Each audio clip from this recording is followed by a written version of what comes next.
जय हिंद दोस्तों, आप सभी का स्वागत है एक बार फिर से आपके अपने यूट्यूब चैनल यूनिक ज्ञान में। आज हम BA second semester modern history की क्लासेस स्टार्ट करते हैं। आज हम देखेंगे चैप्टर फर्स्ट, जिसमें हमें पढ़ना है प्रारंभिक तुर्क के बारे में। इसके पहले हमने सिलेबस डिस्कस की वीडियो आपके लिए लाई थी। अगर आपने न देखी हो तो आप चैनल पर विजिट कीजिए, आपको एक प्लेलिस्ट मिल जाएगी BA second semester modern history classes. वहां पर आपको सभी क्लासेस उपलब्ध हो जाएंगी। जल्द ही आपका यह सिलेबस डेली हर एक चैप्टर कराया जाएगा। सभी इंपॉर्टेंट टॉपिक्स बताए जाएंगे आपके जो एग्ज़ाम से रिलेटेड रहेंगे, क्योंकि जो भी एक्स्ट्रा पढ़ना हमारे लिए ज़रूरी नहीं है। हम अच्छे से हर एक टॉपिक को क्लियर करेंगे और बहुत ही अच्छे से बहुत अच्छे टाइम पे हम सिलेबस को ख़त्म कर लेंगे। तो आज हम पढ़ेंगे प्रारंभिक तुर्क। अगर आप चैनल पर नए हैं तो चैनल को सब्सक्राइब कर लीजिए, क्योंकि आज आपका क्लास स्टार्ट हुआ है। आपका पूरा सिलेबस यहाँ पर कराया जाएगा। आप किस यूनिवर्सिटी से हैं यह हमें कमेंट करके अवश्य बताइएगा। और हिस्ट्री के छोड़कर और कौन सा आपका सब्जेक्ट है उसकी भी क्लासेस स्टार्ट हो, आप अपनी क्लासेस बता दीजिएगा कौन सा सब्जेक्ट आपका है। जल्दी ही क्लासेस आपके अन्य सब्जेक्ट्स के भी स्टार्ट होंगे। तो चलिए देखते हैं प्रारंभिक तुर्क के बारे में। सबसे पहले हम प्रारंभिक तुर्क जो हैं वह कब आक्रमण किए, एक प्रकार से भूमिका बनाएंगे। फिर कौन कौन आक्रमण किए, हर एक टॉपिक को हम अच्छे से देखेंगे। हम पहले देखेंगे मुस्लिम आक्रमण जो था वह कितने लोगों ने किया, मतलब भारत पर मुस्लिम आक्रमण जो था कितने अन्य लोगों ने किया। जैसे कि पहला किया अरब मुस्लिम आक्रमण, दूसरे लोग थे तुर्की मुस्लिम आक्रमण। तो मध्यकालीन भारत में भारत पर मुस्लिम आक्रमण कौन कौन से हुए? दो हुए, अरब मुस्लिम आक्रमण, तुर्क मुस्लिम आक्रमण। प्रारंभिक तुर्कों के बारे में पढ़ना है, लेकिन हम अरब मुस्लिम आक्रमण को पढ़ेंगे तो हमको एक प्रकार से समझ में आ जाएगा हर एक चैप्टर अच्छे से। स्टार्टिंग हम जैसे समझ लेते हैं तो सबसे पहले आक्रमण किसने किया था भारत पर? अरब ने किया था, अरब के लोगों ने किया था, जिसमें हमें पढ़ना है मोहम्मद बिन कासिम के बारे में। तुर्की आक्रमण किसने किया था? महमूद गजनवी, मोहम्मद गौरी और दिल्ली सल्तनत के बारे में हम अच्छे से पढ़ेंगे, क्योंकि इन्हीं तुर्की मुसलमानों ने, तुर्की मुस्लिम कारियों ने यहाँ पर जब आक्रमण किया तो आकर यहाँ पर दिल्ली सल्तनत की स्थापना इन्होंने की थी। तो सबसे पहले हम देखेंगे अरब मुस्लिम आक्रमण कौन कौन से थे, कौन कौन लोगों ने किए थे। भारत पर मुस्लिम आक्रमण, भारत पर सबसे पहला जो है मुस्लिम आक्रमण 711 ईस्वी में बुदैला और उबैदुल्ला के नेतृत्व में हुआ था। ये दोनों ही आक्रमण असफल हुए थे। किसने किया था? बुदैला और उबैदुल्ला ने किया हुआ था भारत पर सबसे पहले आक्रमण। कब किया था? 711 ईस्वी में। और ये दोनों आक्रमण जो इन्होंने अलग अलग किए थे, यह दोनों ही असफल रहे थे। एक प्रकार से मोस्ट इम्पॉर्टेंट जो आपके पॉइंट्स हैं, आपको अरब आक्रमणकारियों के बारे में बताया जा रहा है। फिर हम तुर्क के बारे में अच्छे से पढ़ेंगे। भारत पर पहला सफल आक्रमण किसका रहा? वह था अरब मुस्लिम शासक मोहम्मद बिन कासिम था। उसने सफल आक्रमण सर्वप्रथम किया था। अरब मुस्लिम जो शासक था मोहम्मद बिन कासिम, उसने सफल एक प्रकार से आक्रमण किया हुआ था। इसने 712 ईस्वी में रावर के युद्ध में सिंध के राजा दाहिर को पराजित किया था। इसने जो सफल आक्रमण किया था यह किसके खिलाफ था? सिंध के राजा जो दाहिर हैं उनके खिलाफ किया था। कब किया था? 712 ईस्वी में किया था। राजा दाहिर जो थे वह चच का वंशज थे। उस समय सिंध की राजधानी जो थी वह ब्राह्मणवाद या आरोह थी। आगे देखेंगे हम अरबों की सिंध विजय का प्रमाण जो है वह चंचनामा या फतहनामा नामक ग्रंथ में हमें मिलता है। अरब यहाँ पर जो सिंध पे आकर विजय प्राप्त किए थे, यहाँ हमें कहाँ देखने को मिलता है? चचनामा ग्रंथ में या फतहनामा ग्रंथ में हमें देखने को मिलता है, जिसकी रचना किसने की थी? अली अहमद ने इसकी रचना की थी। और इस पुस्तक की अरबी भाषा में रचना किसने की थी? अरबी भाषा में एक प्रकार से ट्रांसलेट किसने किया था? मुआसिर ने किया हुआ था। इसका भारत पर आक्रमण करने का उद्देश्य धन दौलत लूटना और इस्लाम धर्म का प्रचार प्रसार करना था, न कि राज्य विस्तार करना। जो मोहम्मद बिन कासिम था यह भारत पर आक्रमण इसलिए किया था क्योंकि उसे पता था कि भारत में अपार धन दौलत है और उसी को लूटने के लिए यहाँ पर आया हुआ था। और यहाँ के लोगों के ऊपर इस्लाम धर्म का प्रचार प्रसार करने के लिए मोहम्मद बिन कासिम आया था। 712 ईस्वी में उसने यहाँ पर आक्रमण किया था, जो कि सफल रहा था। किसके खिलाफ किया था? राजा दाहिर के खिलाफ किया था, जो कि एक चच वंशज थे। यहाँ तक आपका क्लियर हो गया। आगे हम देखेंगे मोहम्मद बिन कासिम ने 713 ईस्वी में मुल्तान को जीत लिया था। वह आया 712 में सिंध को जीता, 713 में किसे जीता? मुल्तान को। और यहाँ से इतना अधिक सोने का भंडार लिया कि मुल्तान को इतिहास में स्वर्ण नगरी कहा जाने लगा।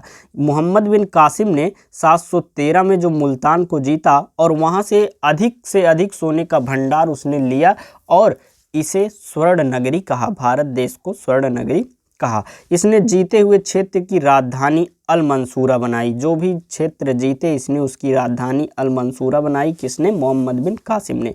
मोहम्मद बिन कासिम के आक्रमण के फलस्वरूप अरबी संस्कृति को भारतीयों ने और कुछ भारतीय संस्कृतियों को अरब वासियों ने अपनाया था। अरब और हिंदू संस्कृति के मिश्रण के परिणाम स्वरूप अरब वासियों ने भारत से खगोल शास्त्र, अंक गणित, चिकित्सा शास्त्र और दर्शन के क्षेत्र में बहुत कुछ सीखा और इसका प्रचार प्रसार यूरोप में इन्होंने किया।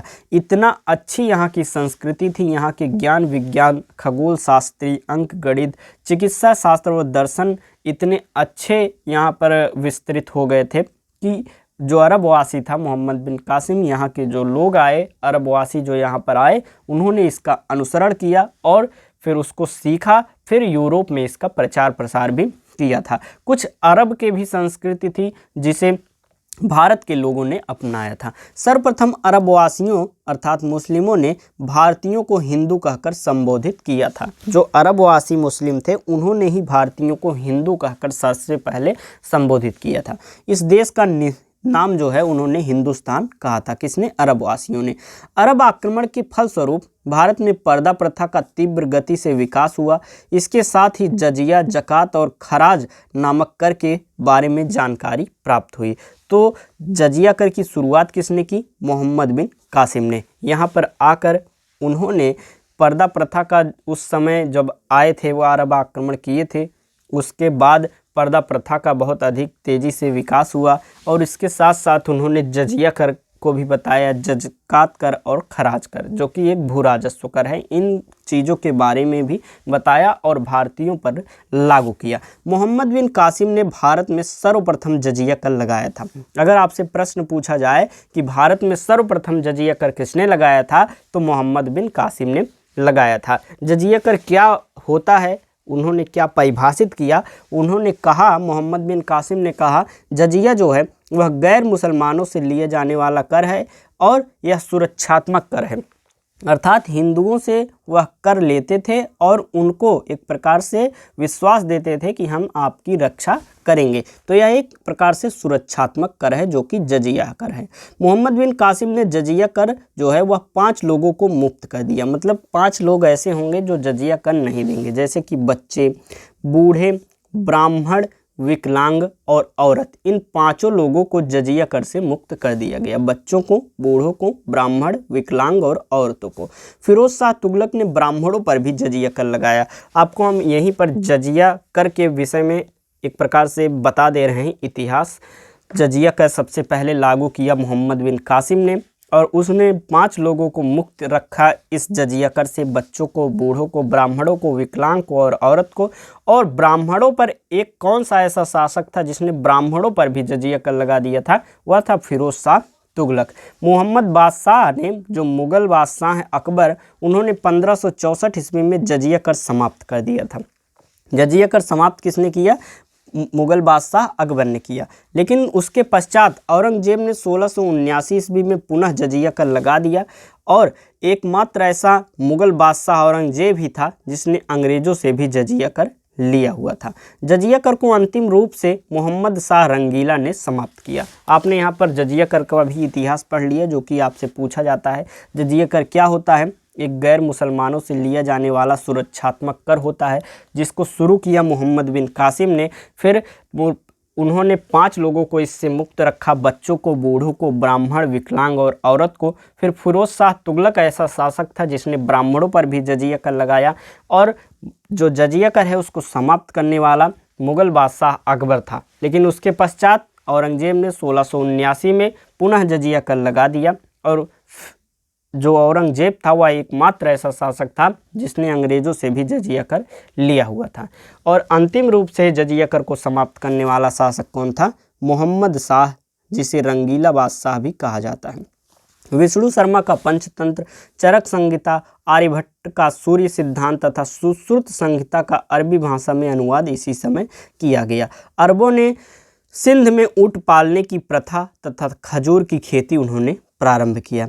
हमने अभी यहाँ पर पढ़ लिया, जो अरबवासी थे, चचनामा ग्रंथ के अनुसार सुलेमान के आदेश पर मोहम्मद बिन कासिम की हत्या करवा दी गई। इस प्रकार हमने भारत पर अरब जो आक्रमण था, अरब मुसलमानों का जो आक्रमण था, अरब मुस्लिमों का, वह हमने देख लिया।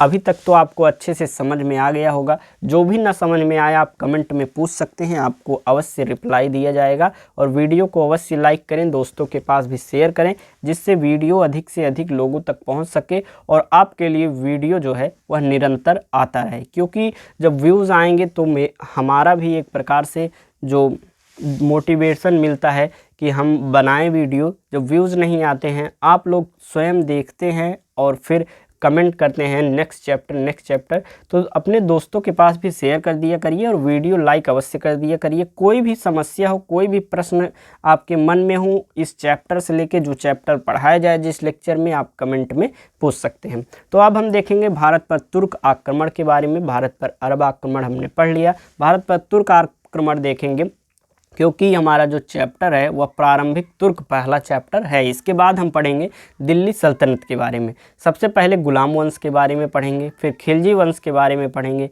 तुगलक वंश, लोदी वंश, सैयद वंश, लोदी वंश। ये जो अन्य सल्तनत काल के अलग अलग वंश है, सभी के बारे में हम अच्छे से पढ़ेंगे। हमारे सिलेबस में है, मुग़ल काल भी हमें पढ़ना है, तो मुग़ल काल तक हमें पढ़ना है, तो सभी चैप्टर्स आपको अच्छे से कराए जाएंगे।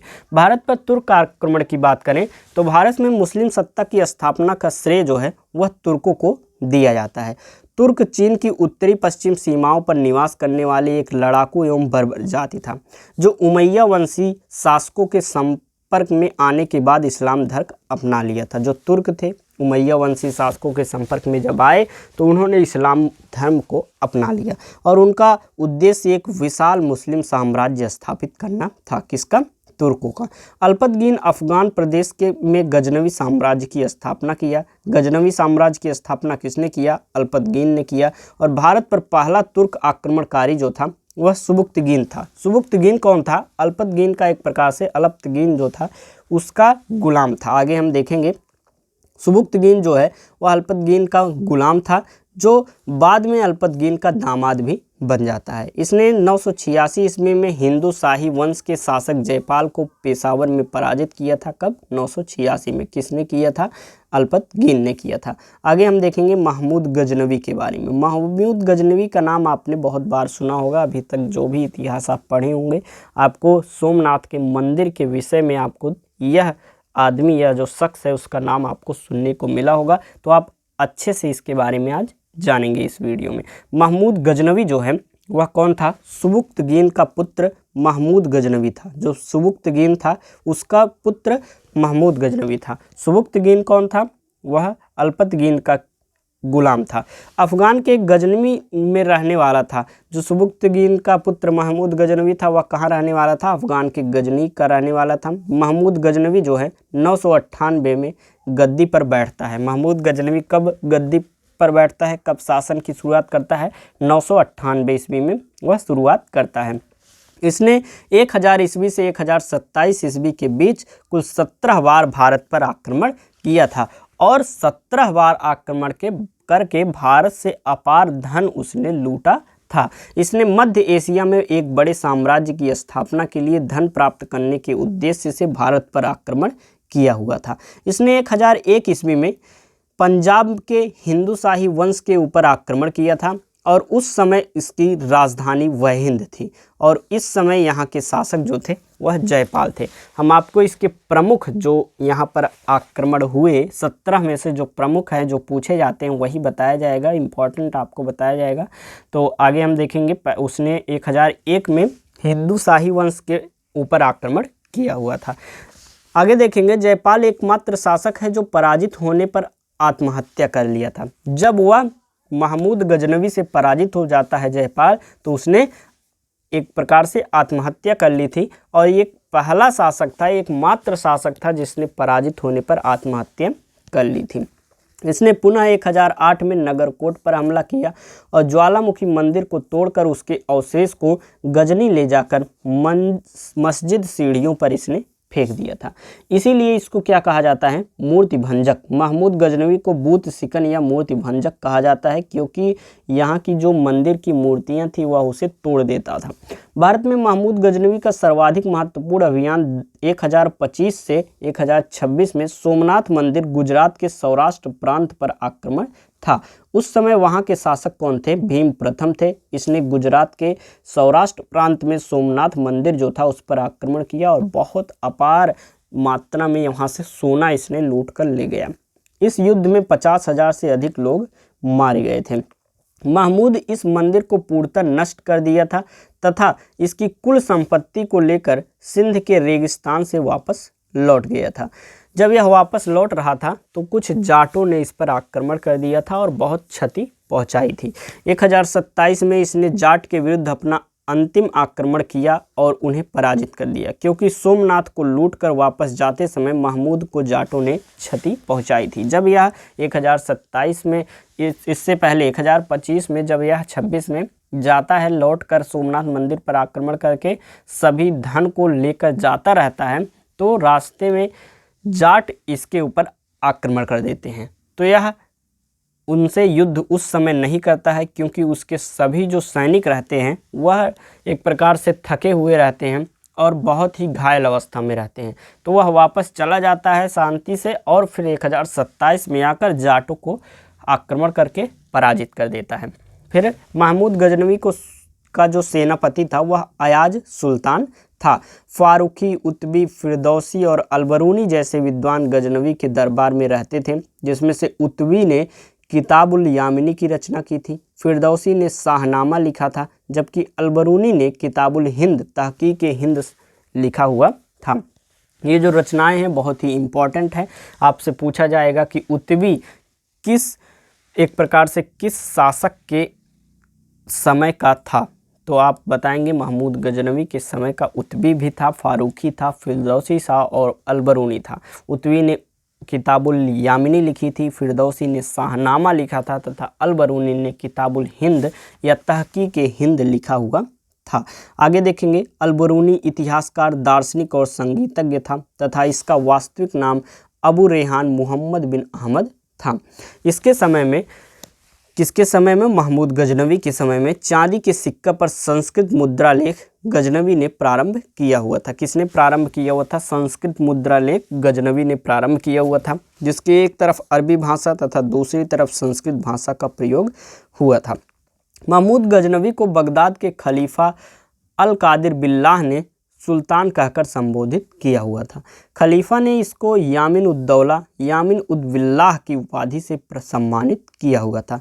1030 ईस्वी में महमूद गजनवी का असाध्य रोग मलेरिया से मृत्यु हो जाती है और एक प्रकार से यह समाप्त हो जाता है।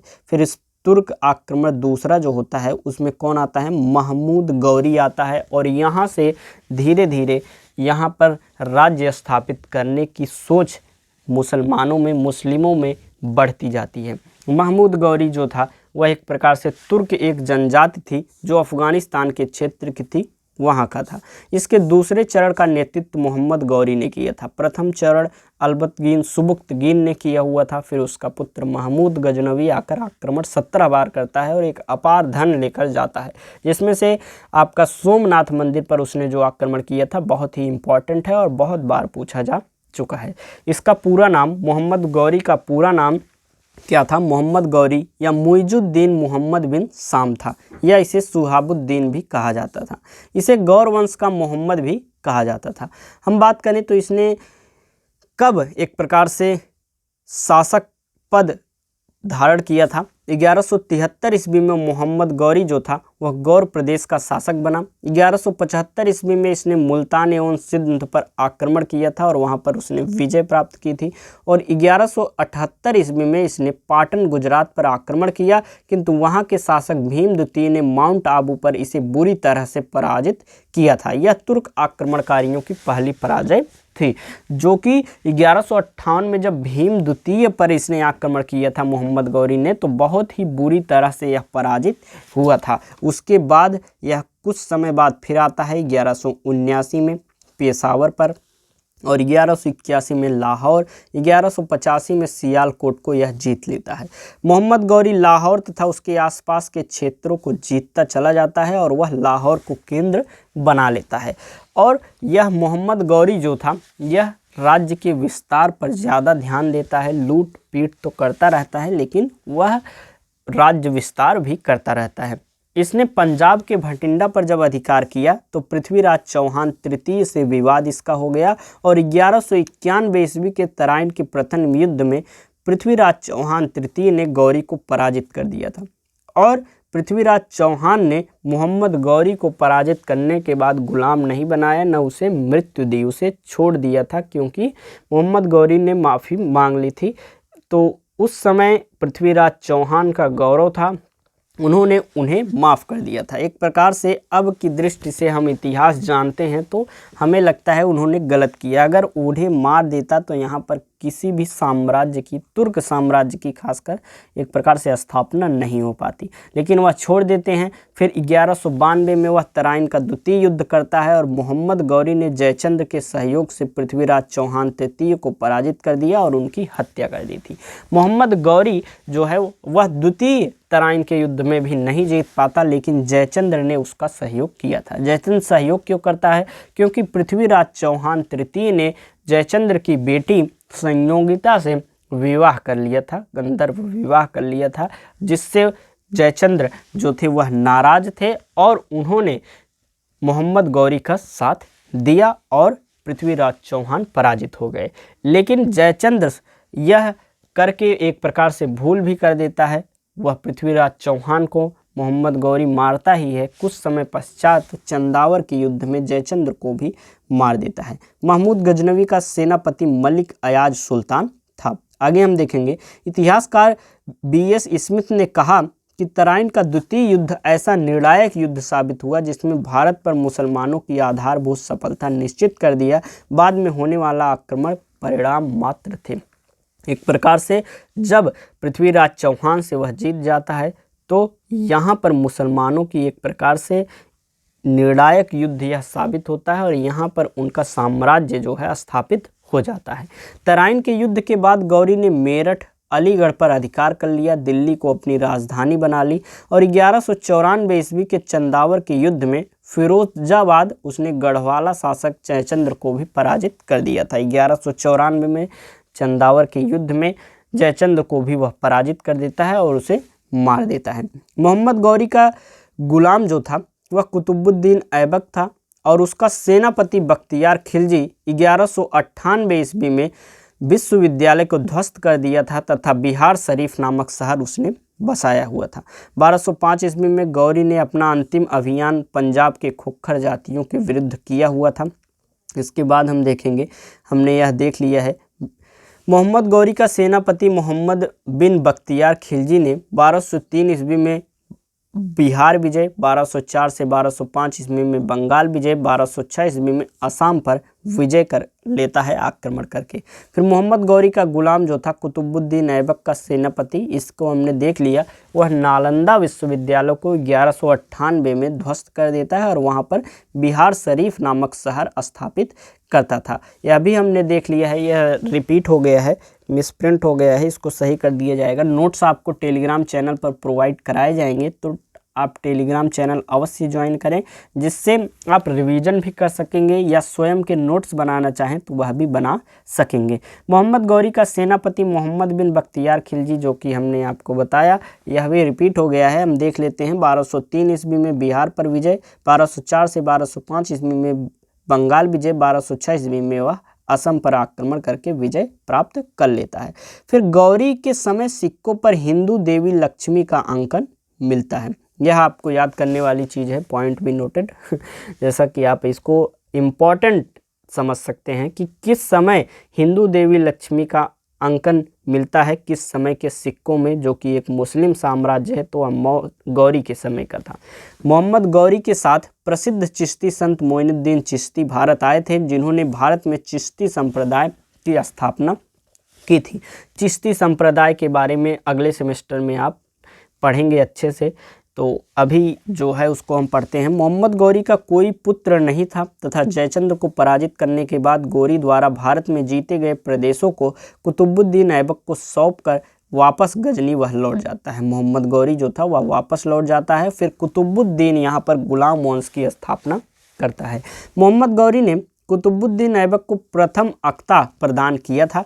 1206 ईस्वी में दमयक नामक स्थान पर रामलाल खोखर ने मोहम्मद गौरी की हत्या कर दी और मोहम्मद गौरी को गजनी में दफनाया गया था। मोहम्मद गौरी के 3 प्रमुख गुलाम थे, कुतुबुद्दीन ऐबक, यालदौज और कुबाचा, जिसमें से बख्तियार खिलजी भी एक उनका सेनापति था, वह भी आगे चलकर आपको पढ़ाया जाएगा। कुतुबुद्दीन ऐबक ने गुलाम वंश की स्थापना की और वहाँ से दिल्ली सल्तनत की शुरुआत हुई, जो कि आप नेक्स्ट चैप्टर में अच्छे से पढ़ेंगे। आज हमने प्रारंभिक तुर्क के विषय में, भारत पर मुस्लिम आक्रमण के विषय में अच्छे से पढ़ लिया। अब हमें दिल्ली सल्तनत पढ़ना है, फिर मुगल वंश पढ़ना है, जो कि आपका सिलेबस है। हर एक टॉपिक आपको अच्छे से बताया जाएगा। चैनल पर बने रहिए, वीडियो लाइक करिए। कोई भी प्रश्न आपको समझ में ना आया हो, कोई भी टॉपिक आपको समझ में ना आया हो, कमेंट में आप पूछ सकते हैं। और टेलीग्राम चैनल ज्वाइन कीजिए, जहाँ पर आपको सभी क्लासेस की PDF प्रोवाइड कराई जाती है। धन्यवाद, मिलते हैं अगले वीडियो में।